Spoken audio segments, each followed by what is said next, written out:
Primeira Epístola a Timóteo, capítulo 2. Admoesto-te, pois, antes de tudo, que se façam deprecações, orações, intercessões e ações de graças por todos os homens, pelos reis e por todos os que estão em eminência, para que tenhamos uma vida quieta e sossegada, em toda piedade e honestidade. Porque isto é bom e agradável diante de Deus, nosso Salvador, que quer que todos os homens se salvem e venham ao conhecimento da verdade. Porque há um só Deus e um só mediador entre Deus e os homens, Jesus Cristo, homem, o qual se deu a si mesmo em preço de redenção por todos, para servir de testemunho a seu tempo.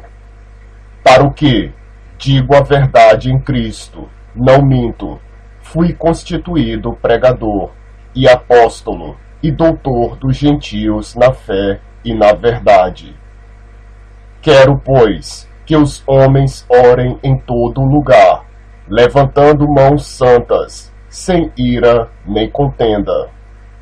Que do mesmo modo as mulheres se ataviem em traje honesto, com pudor e modéstia, não com tranças, ou com ouro, ou pérolas, ou vestidos preciosos, mas como convém a mulheres que fazem profissão de servir a Deus, com boas obras.